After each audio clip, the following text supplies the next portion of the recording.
Welcome back to Mari Monday, where I answer questions that you sent me for my marshmallow. Our first question of the day is, I saw a new video where you said you don't mind marshmallows with usernames. Was not aware. In that case, I am the person who asked about reaching out to artists. My name is BN Motive. A pleasure to meet you, miss. And then this is my website. Well, thank you so much for introducing yourself. Welcome, Bien Motive. I'll definitely have to check out your website. Thank you for letting me know. Hopefully, me answering the question about reaching out to artists has helped clarify some things for you. And I'm really glad that I could have helped. What are the pros and cons of being a VTuber for you? Oh man, there's like so many pros and cons, but I think I'll just keep it down to like 3 things for each little segment. So 3 pros that I have to say about being a VTuber is the freedom of expression. And I also really like how I don't get judged for how I look. Like, sure, I get judged for like my model and how that looks, which I guess could also be considered kind of a con. But overall, I don't feel like I'm being judged as much like I used to when I used to do IRL content creation. And I think another pro for this too is that I can just stream while being naked if I really wanted to. Not saying that I am doing that right now, but if I wanted to, I mean, how would you know? Okay, one of the cons that I would like to discuss is just how expensive it is being a VTuber. And it doesn't necessarily have to be about money, okay? Even if you want to do everything completely free and from scratch, then you're going to spend so much time to make everything. Like, VTubing is costly. It's costly for your funds, it's costly for your time, and it's costly on your creative ability points that you have, because you really do have to think outside the box. And man, I know I said that I was going to say like 3 different cons, but I think I just combined all 3 of them into like one answer. But yes, it's going to be taking a lot of money or time, and then trying to be creative all the time is exhausting. And then lastly, trying to get everything set up with like the technology behind it is a huge learning curve, especially if you're very new to this and you're not used to using like a lot of stream technology and like software and apps that are out there and getting all this equipment. So it could also take a lot of time just to learn just basic streaming stuff as well. Hi, I love your content and feel they will help me a lot, so thank you. So I have been practicing my art and I'm fairly confident that I can make my model, and I'm in the process of making it, but I am very lost on the color side. I have picked 4 colors, 1 main, 3 secondary for my clothes, but don't know how to put it so it looks so good. Oh boy, can I recommend you one of my friends, Iris? She does so many of these like color palette type of like tutorials on her streams when she's drawing. And her and I did do like a video talking about color palettes for my members on here. But I would like to have her on like a My Virtual Life episode to talk more about like art and kind of like color scheme and stuff. But I highly recommend checking out her channel because she would have more information about that than I would personally. So I'll link that down below. But what I can say that I have picked up from our talks is that having like the 1 main one and then the secondary ones are really good, and then having like another color maybe between those 3 secondaries as like just a very accent, like she calls it an accent color. So you could have like 1 main, 2 secondary, and then 1 accent color where you put just a little bit of that color everywhere, like for like accessories or makeup and things like that. So yes, I will link Iris' stuff down below because she could probably give you way better advice than I could on that. Hey Mari, I just started watching your videos about a week ago. I am currently in Japan for studies and don't have my full setup, so I was wondering, do you have any tips for streaming while traveling with limited tech while maintaining a quality stream? I have decent internet and can typically adjust to the audience time difference. I know this is a vague question, for which I apologize, but I feel like Mari Monday doesn't disappoint even with the vague ones, which thank you, by the way. I try my best to give, I guess, my best answer to these questions, since I understand it's hard to articulate what you want to say. I deal with that all the time, but in terms of like trying to stream, it's so hard because if you were like an IRL streamer, it would be way easier. All you had to do is get like a pocket Wi-Fi, have like your phone and like a little phone stick, and you're pretty much good to go. Maybe buy like a microphone for it too. But when you're VTubing, you can stream as a VTuber on your phone. Like there is like Prism Live Studio, and they have like that PNG thingy. I'm pretty sure there might be another way that you can put your VTuber model on your phone and stream with it, because you can use VTube Studio on your phone. But in terms of like streaming via that, the only option I currently know of is Prism Live Studio, which I do have a tutorial kind of going over those features. But at this moment, I'd have to look into it more. But that's if you're like outside. Now, if you're traveling and you have like a hotel And you have, especially in Japan, like there are pocket Wi-Fi's, because I know hotel Wi-Fi is not the best, but you can buy a pocket Wi-Fi and like rent it for however long you're going to be there. And the internet connection for the pocket Wi-Fi's are not that bad. But otherwise, if you're going to be at a hotel and you can stream at that hotel or a dormitory or wherever, a laptop, just get a laptop. And most laptops have built-in webcams too. So if you don't really have like a good phone and you don't have anything to really connect your phone to your laptop, which you should, but if you don't, you can always use your laptop webcam, and then just bring like a small little travel microphone. I know when I went to my trip to Mexico and I still had to like record and stream, I used the Razer Siren X USB microphone. It's just a little tiny pink microphone, and it surprisingly worked pretty well.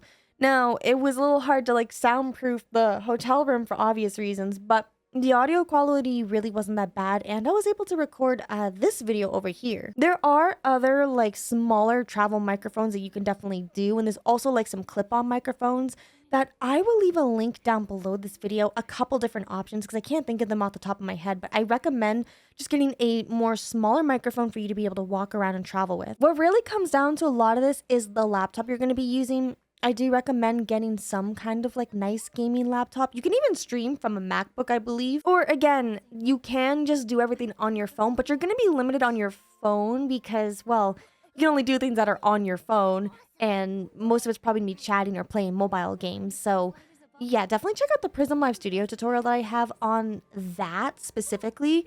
And then if you have like a laptop, yeah, it's gonna be a little pricey, but having a nice laptop would be the way to go. I'm so sorry. I wish I could like do like a DIY budget tutorial or something like that. Maybe in the future I can. I really haven't had a chance to look too much into technology for VTubing lately, because there's been so many new VTuber tech out there, and it just keeps evolving that I have been struggling to keep up with it myself. I really would love to work with like some more like developers or something to kind of, I don't know, make some kit bash type of traveling equipment for VTubers. Since we have a lot of it for IRL people right now with those IRL backpacks, which, oh my gosh, if you have the money for an IRL backpack, that could be an option. Like there are a lot of things that you could do, and I just don't think that I have enough time in this video to really dedicate to talk about it. So maybe in a future video, I will give a full like travel budget friendly type of setup. So let me know if that's something you're interested in the comments down below. What's your opinion about VTubers that rebrand into another completely different model? Ooh, that it's unrelated from the original they had from the beginning. Ooh, I'm feeling a little called out right now. I have watched one that probably is her gimmick now, but the most recent one heartbroke me because I liked that one very much. But this makes me think about an alternate form for my model, which is completely unrelated from my original concept that I have planned to do sometime next year. Would it greatly be a miss or a hit? Ooh, that is such a good freaking question, because as someone who has used many different forms of Mari Yume, mine's actually part of my lore, so I was kind of clever about how I went about mine, but for some people it's not, right? Like imagine you had like Cinder, who is a hellhound VTuber, then out of nowhere she changed into like a snow galactic space alien bunny. That would be pretty different. She could probably pull it off because she's hot, but like, you know, it would be very different, right? And so this is one of those things that's really hard to understand about VTubing, is that people get attached to a character. People get attached to a model and a design, and like your voice that matches the design, and just the personality that you put into that character. And I know some people will say, well, what if my model is supposed to be a representation of me and stuff? That is not relevant to this discussion, because you might view the model as yourself, but the way other people view that model, it's a character to them. It is something that they view as something that they can relate and personify. So, of course, some people get very attached to it. Something that I do think helps a lot now is like gacha. Unironically, gacha's been helping this concept a lot, where you have your VTuber's base model. So you still have the same face, you still have the same eyes, same body type, but then you just kind of change the hair and the outfit a whole bunch. And like you can add different toggles and outfits and things like that, like gacha style. It's especially relevant with this game called Infinity Nikki that came out. So that has like really inspired this concept of like, oh, maybe I can have like a different alternate version of myself, which you definitely can do. There's nothing wrong with like doing some kind of alternate form, just make it very clear that's what that is so you don't confuse your audience. And if you are going to do different forms, switching back and forth between those and showing the separation of that is going to be very helpful for you. My opinion on is that it's not bad. It does suck when sometimes you do get it attached and someone has to rebrand, but like as someone who's had to rebrand a couple of times, I personally, for me, I was just trying to find myself. I was trying to find what, I guess to put it bluntly, what kind of like hair and clothes and skin suit, so to say, would fit me better and what I feel like really identifies me. And sometimes some people get that right away, and then there's some people like me who we really do just have to go through multiple reiterations until we find something that we're really happy with. And something that I do think some people don't realize is that even if you get attached to like a character, once you find like the body type that you like and the style that you like, you can remake your old clothes and hair and just make them as fun little customized toggles. Like, again, think of like gacha. So I would have to say you may get some people who will miss it. There's always going to be people who still bring up Pink Mari and like my blue hair model and some of my other like characters that I've had on here. And I do take those into consideration. So it's like sometimes, you know, when you rebrand, you may get something that really suits you and you'll grow so much more because it suits you better. And if it doesn't end up suiting you better, you can always go back to your old model too. There's no shame in any of that. So hopefully that could give you a little bit of peace of mind when trying to make decisions like this, because it's not an easy decision and I wish I had an easier answer for you, but I don't. Not at least not right now. All right, this next one's gonna be long, so bear with me here. Hi Mari, I recently watched a Devin Nash video about the future of AI. Oh, Devin Nash is a really great, great content. I've learned so much from this man. And what are your thoughts on the fully automated VTuber AI stream / content creation pipelines where you can't see or even hear the difference between artificially created VTubers and a real person behind the screen? Oh boy. I have seen Neurosama and Vito. Neurosama is already really impressive. I'm kind of scared for the future of VTubing, especially when the entry level is going to drop to the bottom and everyone can just use an AI-generated VTuber avatar, similar to a single PNG or reference sheet, which is then projected into a scene and they just track the face of the user. Oh, so you're talking about like how people will just generate like a VTuber model and then cut it up and like now it can just be used. Okay, yeah, okay. I have the feeling that the regular VTubers will end up struggling like crazy because they simply can't keep up with the people who can afford this tech, or even if it's free at some point, which will flood all content platforms and suppresses indies left and right. Thanks for reading. So a couple of things here that I would like to address. One, the entry level to create what Neurosama is that Vito had to do is insane. Like, Vito is a very smart man because originally Neurosama was an Osu program meant to it's an actual program to help get better ranks in like Osu. Not everyone can just do that. Even if this was free and publicly available to everyone, which technically it is, if you know how to code, then you could do this right now if you really wanted to.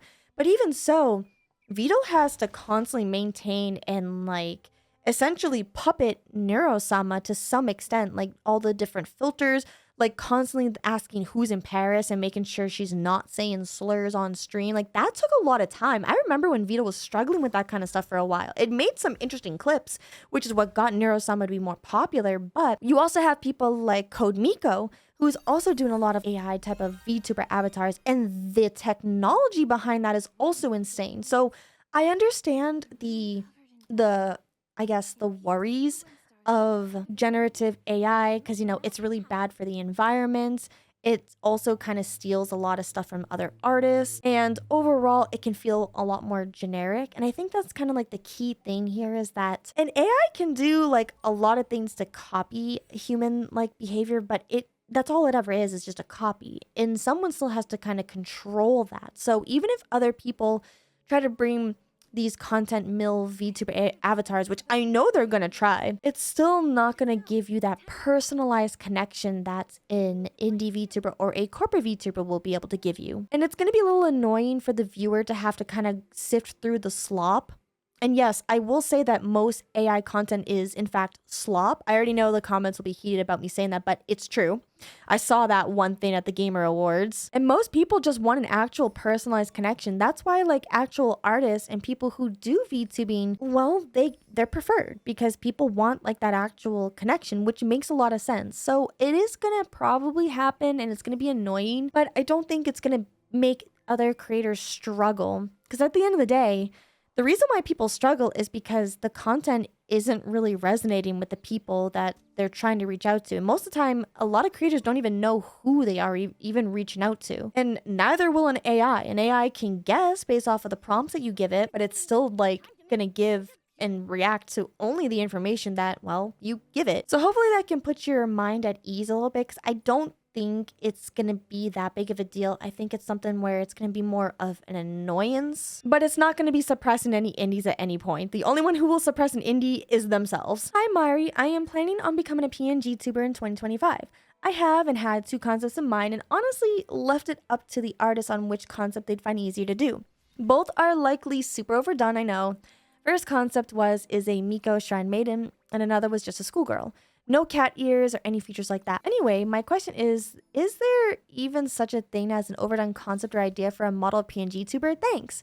And the answer is no. And you want to know why? Because isekai anime is still a very popular thing to this day, and it's literally rinse and repeat half of the time.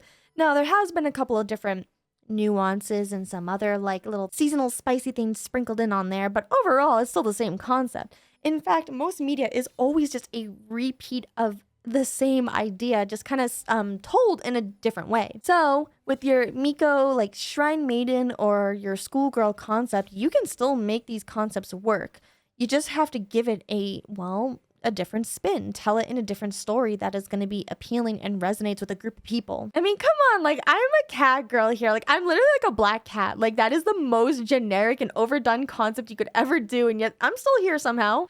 And in before somebody's like, but Mari, you've been doing this for years. I started being a black cat like earlier this year. So just a couple of months ago. All right. Like, and I constantly change my concepts because I'm still trying to toy around with the idea of how I want to look and be represented, which is still like hasn't helped me a lot with my own growth. In fact, it's made it really confusing for a lot of people about my branding. But what I can say is what's kept my brand strong is the concept of the Mari Yume brand, which is about being more on the cozy and just talking and more like feeling that you have a place where you can go where someone's going to understand you and want to relate to you. That whole notion is what my brand stands by, and that's why no matter how many different types of models I may try out, it still feels like Mari Yume because that is still the brand. That is still the main key that holds my channel together. So as long as you have something like that, it doesn't matter what your concept's going to be. What matters is the story you're able to tell, and if that story is relatable to people. So hopefully that could help you. What's the best way for an artist to approach a VTuber when offering services and aiming to build a professional relationship? I often find that people can be hesitant for very understandable reasons, which makes it tough to connect, even though I make the effort to showcase positive reviews on platforms like VGen, maintain a solid social media presence, and have a professional website with a comprehensive portfolio. It feels like something is missing, and I worry that others might think I'm only reaching out for financial gain, when in reality, I genuinely want to make people happy with my work and create a safe, positive space where we can collaborate and grow together. Okay, it took me a few minutes to like really understand what the hell you were asking me about, but okay, I understand. You're asking me how to essentially cold call and solicit commissions without coming off as like a scammer or a bot or like being annoying. Ooh, I'm glad you asked this question. I just don't know if you're gonna like my answer. But what I will say is this. Personally, I do not like being solicited because I unfortunately can't afford a lot of art right now. Like I haven't commissioned art in a very long time. And usually when I do have money to commission an artist, I've already bookmarked some artists that I've had in mind, and I kind of just wait around to see when their commissions open. And I've been doing content creation for almost 9 years now, and this is how I've always have done it. Like I don't like being solicited, and I don't think a lot of other creators like being solicited. The worst thing that you could do is say, hey, I like your model. Can I draw you? And they'll be like, okay, sure, thinking that you're giving them fan art, and then you draw and be like, by the way, that'll be $200. Don't do that. Like, that is so scummy and rude, and like, just don't do that. If you want people to commission you, if you want to build a professional relationship with other people, don't solicit in their DMs. Make arts for people to see on the algorithm. Like, you could do so many different things. You could do speed paints and upload that to YouTube. You can make shorts out of that and upload it to also like TikTok and Instagram of your art, your work in progress. You can post all of your work in progress on Twitter and Instagram. Just like make art. Make art. And when people see your art, if they like it, they will bookmark you. And when they have money, they will approach you. Have your VGen open. Constantly just make art until people want to come up to you. That is the best way to do it. And if you want to do like adoptables, like your character here's, or different types of like little sales, those are also really good ways to kind of give a nice call to action for people to want to see. And the algorithm will push that out. You can also do art raffles too. I think that the reason why a lot of artists kind of struggle with this is because they don't want to make art unless if they're getting paid. But like a lot of the best artists that are out there, they just started drawing and just uploading their work. And then they built a following through that. So that is the better way to, like, in my personal opinion, to build an audience for your art and to have people want to commission you. I'm sorry if that's like not the answer you were looking for. This is just how I personally feel. I don't like being solicited. I don't know, maybe some other VTubers who could comment down below and share their ideas about this, because that's just how I feel. And look, my word is not the golden rule. I am but an exception to the rule. So yeah, maybe someone else in the comments can give you their thoughts and ideas, but that's just how I personally view it. So hopefully that could give you some kind of direction to go with like your art. How do you keep yourself organized and motivated? Sometimes I swear I have so many ideas, I can't pick one. And when I finally do, I'll spend hours working on it before deciding it's silly and scrapping it. Oh boy, this is quite the question, because I have definitely done this, and the difference is that I rarely scrap the idea. Like, even if I make complete hot garbage and I spend hours on it, and at some point I'll start thinking like, oh my gosh, no one's gonna watch this and this is gonna suck. But the thing that I think is separating between me and you is that I still upload it. Like, specifically for my videos, right? Like, I still upload that video. For example, I uploaded a drunk Mario Party gameplay with my friends on my second channel. And I spent 12 hours editing that when I could just do my normal type of content on there. And that only takes me like an hour to edit. But I spent 12 hours on it because the gaming content just took more editing. And it's really taxing on my executive function. And at one point I was thinking, wow, this is such hot garbage. Nobody's gonna watch it. But I said to myself, even if I might think that, I still should upload it, because I don't know that. I don't know, and I can't predict the future, and I won't know until I actually upload it and see how it performs, and then I can learn from it. So that is what keeps me motivated, at least like in terms of the ideas that I'm already working on. Now, I always have ideas, and I have a hard time picking that too. So what really helps me is I write all of my ideas down on my Notion, and I kind of do like a big brain dump. And then whenever I'm having like an executive dysfunctioning type of day, like my brain doesn't want to work, I'll take a look at that list to see if I can re-spark some of that motivation and inspiration that I had. Keeping like inspo folders, doing brain dumping, and like once you pick your idea, if you start to doubt yourself, still upload it anyways. Half-assing it is better than not doing it at all.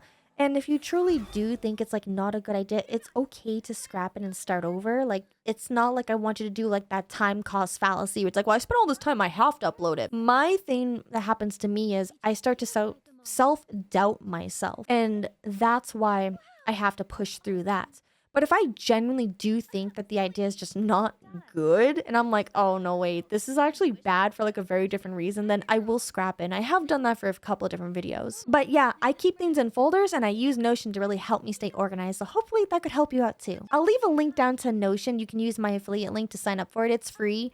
So yeah, hopefully that can help you. I've been streaming and making content on YouTube for 2 years, almost 3, but I want to branch out to Twitch. However, with so many things changed for Twitch, I don't see any future for Twitch, even if I do stream there. Is it still worth to stream on Twitch? Okay, so when it comes to like streaming, it really depends on the type of audience that you have. Like, do you have mostly lurkers? Because I know a lot of lurkers like YouTube content because They just kind of want to just watch you do your thing. Whereas Twitch, people like that personalized interaction. And something else that's really nice about Twitch is all of like the plugins that are already made for Twitch, because YouTube just doesn't have that. So when you have like crowd control options that people can redeem to make things pop up on stream and do all this other crazy stuff, that can make it worth it to someone to stream on Twitch. I still stream on both because I like to do different types of content on each platform. So Twitch is kind of, for me, it's like my overall recording session where anything goes down, you see all the nitty gritty stuff, even like the things that are kind of boring and dead air. And then when I go to stream on YouTube, it's completely structured. Like I know point A to point B to point C. Like I have like a whole, like, I want to say outline essentially of how the YouTube stream will go. Whereas Twitch, it's more like a free for all for me, and it gives people a chance to kind of like connect with me. And there's just some things that I can do on Twitch that I can't do on YouTube, which is like reaction content, for example. It's like you can do reaction streams on YouTube, but it is a little bit harder. You can get away with a lot more on Twitch. So it's like, it really just depends on like what kind of content you want to create and how your audience is responding to that content. Because you could be one of those Twitch streamers that has just a lurking type of chat, and that's also okay. But I know Twitch is more like a we like chatters type of thing. So YouTube could be good for you for that type of content alone. I don't know what your content's like. So hopefully this can give you somewhat of a better sense of direction for your content. Thank you so much for listening to another wonderful Mari Monday. If you'd like to submit your own question, I will leave the link down below. And I'll see you all again in the next video. Thank you so much for watching, and remember, everything reminds you of something. Bye!